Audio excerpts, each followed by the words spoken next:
Kisah seorang sinden yang meninggal secara tragis pada tahun 1977. Dia adalah Sukati, wanita berusia 30 tahun.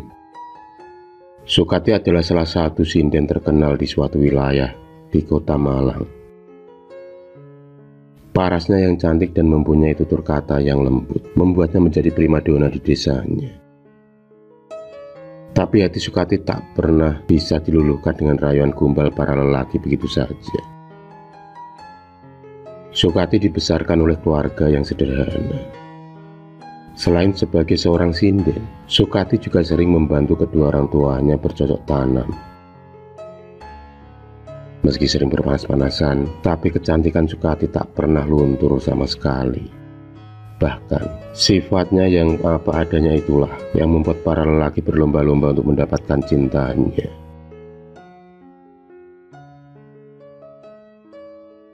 Suatu hari, Sukati tak sengaja berpapasan dengan seorang pemuda yang begitu menawan. Dialah Sutopo, laki-laki yang bertubuh tegap, lengkap dengan kumis tipis yang menambah karismatik si pemilik wajah yang tampan itu. Sutopo sangat menaruh hati pada Sukati sejak pandangan pertama. Tapi sialnya Sutopo sudah memiliki pendamping hidup, pilihan dari orang tuanya sendiri. Selain tampan, dia juga keturunan dari bangsawan. Sawah yang dimilikinya ada di mana-mana, termasuk lahan yang digarap oleh kedua orang tua Sukati saat ini adalah milik juragan Sutopo.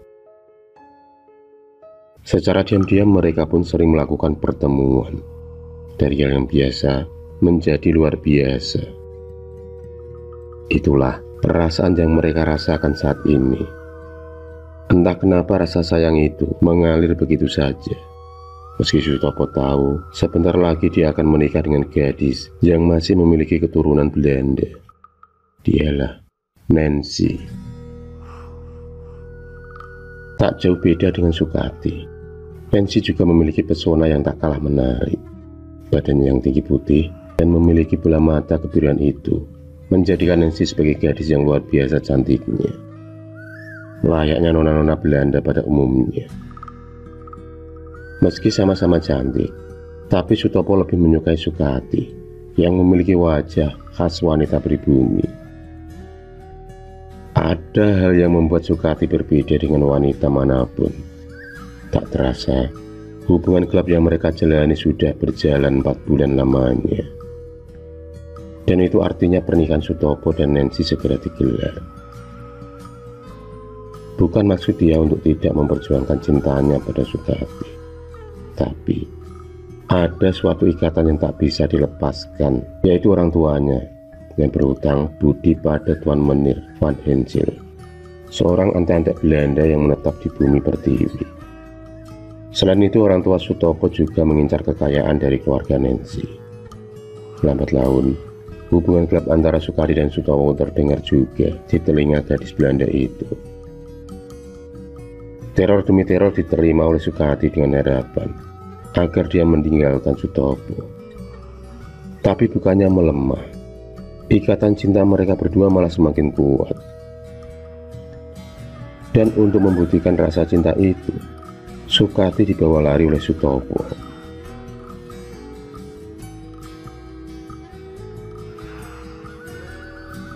Malam dan dingin, ditemani hujan gerimis, membuat mereka terlena dalam buaian asmara. Di gubuk persawahan itulah, Sukati akhirnya menyerahkan segala kehormatannya kepada Sutopo, laki-laki yang berhasil mendapatkan kegadisannya, yang selama ini dia jaga mati-matian. Sutopo mengucapkan janji-janji manis yang membuat Sukati yakin kalau dialah laki-laki yang tepat untuk diperjuangkan.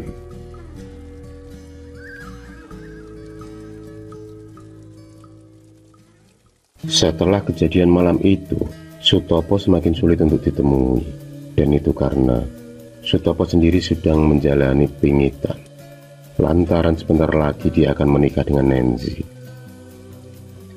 Sukati yang kebingungan karena sudah 2 bulan ini dia tak datang bulan, dan ketakutannya itu akhirnya terjadi. Sukati telah mengandung buah cinta mereka, yaitu dengan Sutopo. Oleh sebab itu, Sukati terus saja mengejar orang yang telah merenggut kesuciannya itu. Bukan karena cinta, melainkan meminta Sutopo untuk bertanggung jawab atas perbuatannya.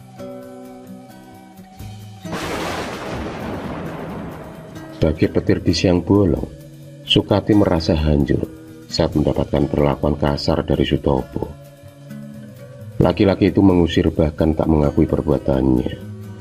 Tapi meski begitu, Sukati terus gigih mencari keadilan bagi calon buah hatinya.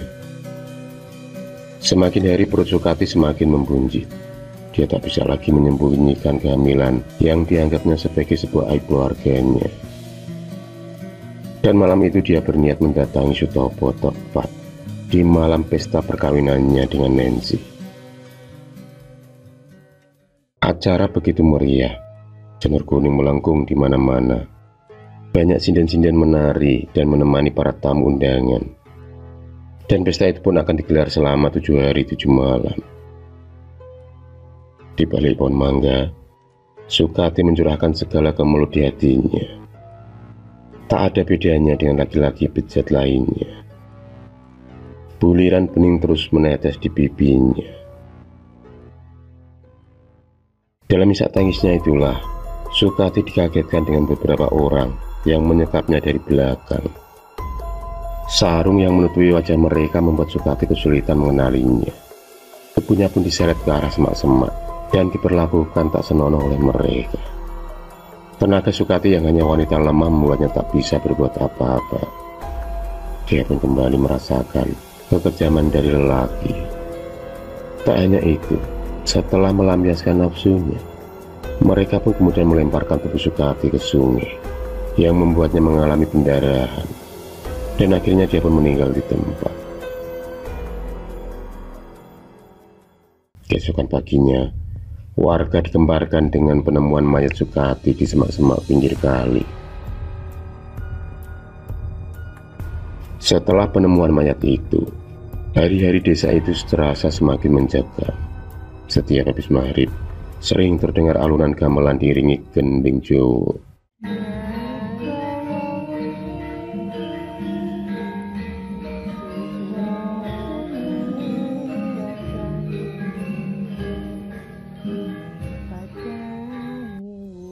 Banyak warga desa yang melihat sosok Sukati lengkap dengan baju sindennya.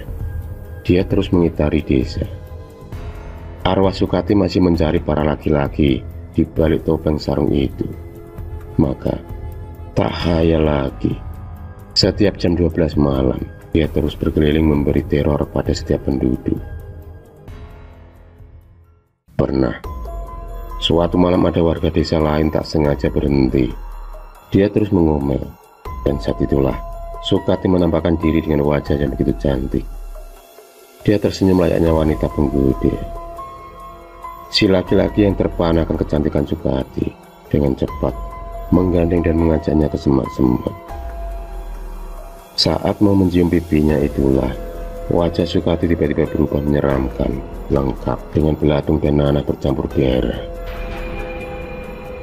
Laki-laki itu pun tak kuasa menahan rasa takutnya. Dia pun pingsan di tempat. Berita tentang arwah Sukati semakin berembus kencang hingga sampai ke telinga Sutopo, orang yang paling bertanggung jawab atas kehancuran hidup gadis sinden tersebut. Sutopo pun merasa ketakutan. Dia menyuruh beberapa orang bawahannya untuk mendatangi seorang dukun untuk memberinya jimat penangkal. Tapi belum sempat benda itu di tangannya, Sukati sudah mendatanginya. Suara gamelan yang begitu kencang membuat telinganya mengeluarkan darah. Sukati menari di hadapan Sutopo layaknya penari jaipong. Liukan tubuhnya begitu gemulai, diiringi oleh gamelan-gamelan itu. Selendang kuning pun dikaitkan di leher Sutopo. Sukati menari tak henti-henti hingga berjam-jam lamanya, sampai Sutopo lelah dan kecapean. Sukati merangkul tubuh laki-laki tersebut dan terus mendendangkan tembang-tembang Jawa. Dari wajahnya yang semakin sumringah, tiba-tiba Sukati menangis dan wajahnya berubah menyeramkan. Matanya lepas dari kepalanya. Kuku jarinya tepat menyengkeram leher Sutopo. Cekikan suara Sukati membuat Sutopo betah berkutik dan akhirnya tubuhnya pun kejang-kejang. Dan tak selang berapa lama kemudian jantungnya pun berhenti berdetak. Sukati pun pergi dengan senandung tembang ceweknya. Sampai sekarang, arwah Sukati sering menakut-nakuti dan meneror para laki-laki yang memakai sarung saat keluar rumah tengah malam.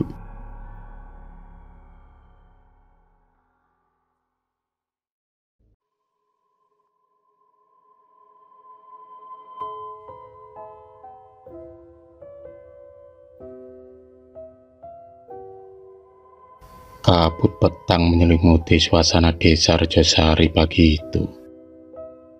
Meski jam sudah menunjukkan pukul 10 pagi, tapi matahari masih enggan menampakkan sinarnya. Mungkin karena cuaca yang sedikit mendung, ditambah lagi lokasi di bawah lereng gunung yang membuat hawa dingin datang menyelimuti.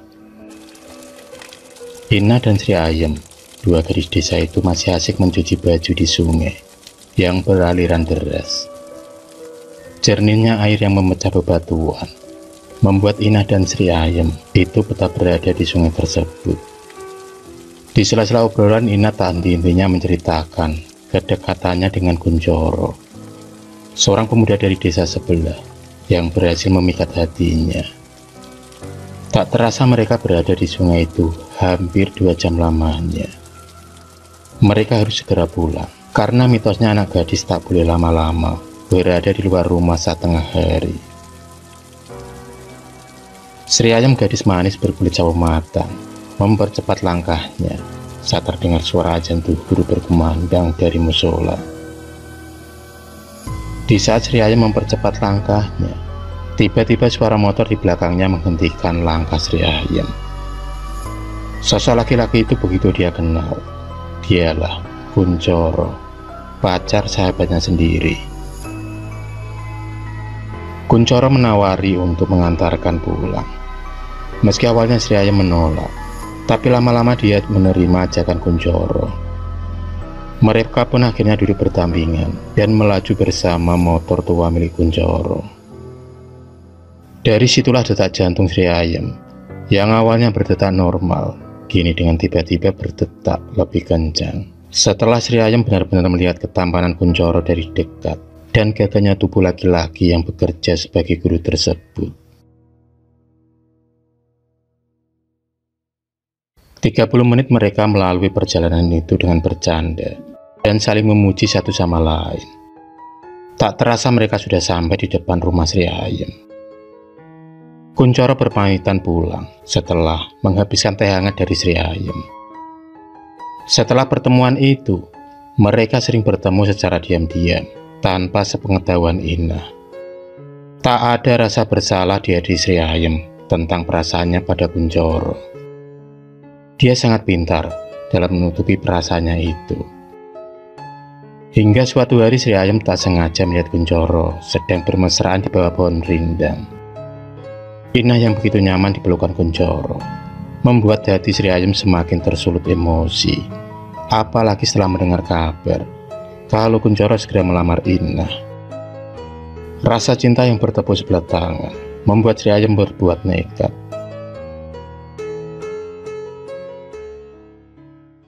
Tanpa sepengetahuan Ina, Sri Ayem merencanakan sesuatu untuknya. Diajaklah Ina ke suatu tempat di mana mereka pernah bermain bersama sewaktu masih kecil. Kebun yang penuh dengan pohon mangga itu adalah saksi di mana mereka pernah melewati masa kecil bersama, sekaligus mengakhiri cerita manis tersebut. Tanpa curiga, Ina telah dijebak Sri Ayem. Dia pun menghembuskan nafas terakhirnya setelah meminum ramuan yang diberikan oleh Sri Ayem. Di saat terakhirnya Ina meronta kesakitan, dan di saat itulah Sri Ayem pergi sendirian meninggalkan Ina.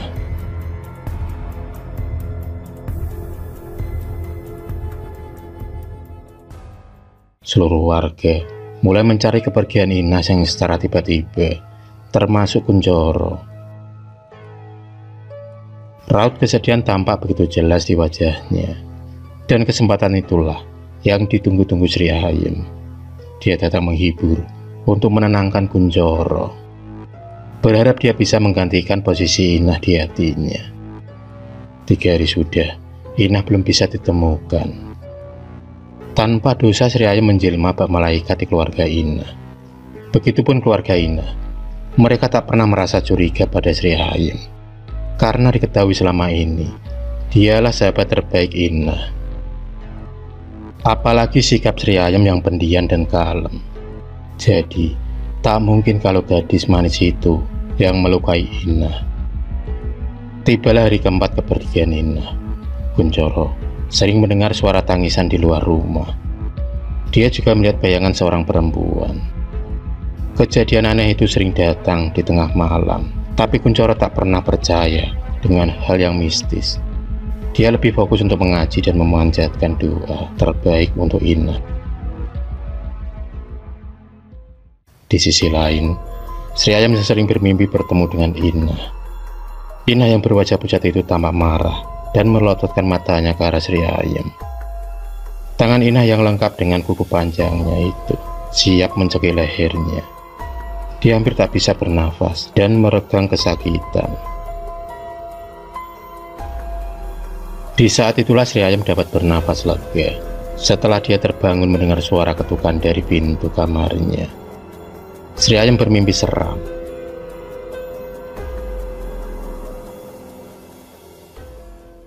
Jam menunjukkan pukul 5 pagi. Dia bergegas ke dapur untuk memasak guna bekal bapaknya dan emaknya di sawah. Cuaca masih begitu gelap. Samar-samar ada suara tangisan dari balik dinding kayu rumahnya. Sri Ayem yang penasaran memberanikan diri membuka pintu dapur. Tapi semuanya kosong. Tak ada seorang pun di sana. Sepi dan dingin membuat bulu kuduknya merinding.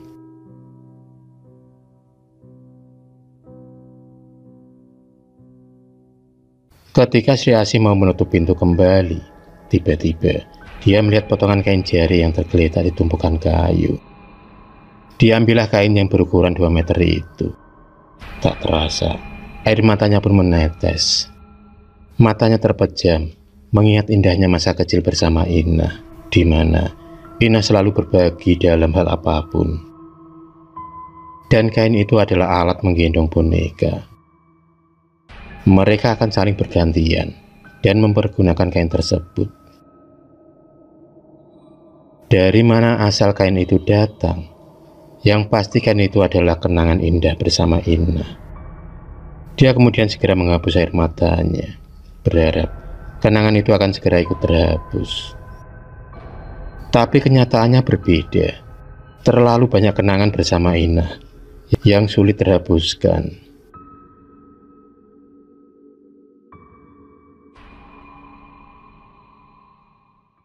Hingga pada malam ke-7, Sri Ayem merasakan hal yang aneh. Tubuhnya tiba-tiba gemetaran setelah membuka pintu jendela yang terdengar suara ketukan dari luar. Mata yang melingkar hitam tampak melotot ke arahnya. Rambut yang panjang dan kusam menambah detak jantung Sri Ayem menjadi lebih kencang. Tak berhenti begitu saja, sosok menyeramkan itu kembali menakut-nakuti Sri Ayem dengan suara tawa yang melengking dan terbang di atas pohon mangga. Tubuh Sri Ayem terasa kaku. Langkahnya terdiam setelah kakinya ada yang memegangi.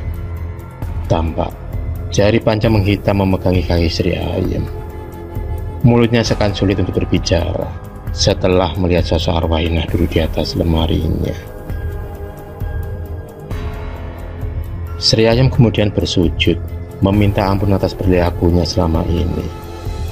Dia pun menyesali atas perbuatannya yang tega menghilangkan nyawa seseorang. Kain sepanjang 2 meter itu tampak terbang dan melilit leher Sri Ayem kali ini. Kali ini bukan mimpi. Dia dapat merasakan rasa sakit yang dialami Inah waktu kesakitan meregang nyawa. Lidah Sri Ayem menjulur dan ototnya tampak kelihatan di raut wajahnya. Tapi sekali lagi ketukan pintu dari emaknya kembali menolongnya.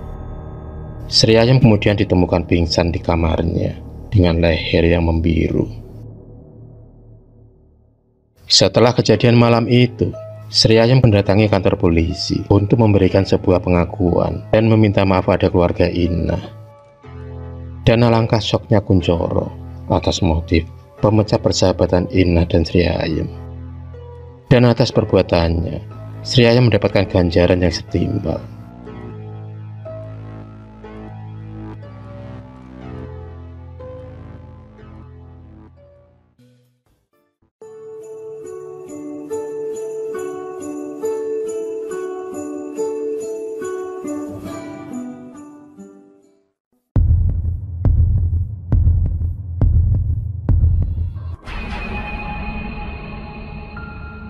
Terima kasih sudah menonton video cerita bergambar ini. Klik subscribe untuk terus mendapatkan video-video cerita bergambar selanjutnya. Semangat berkarya.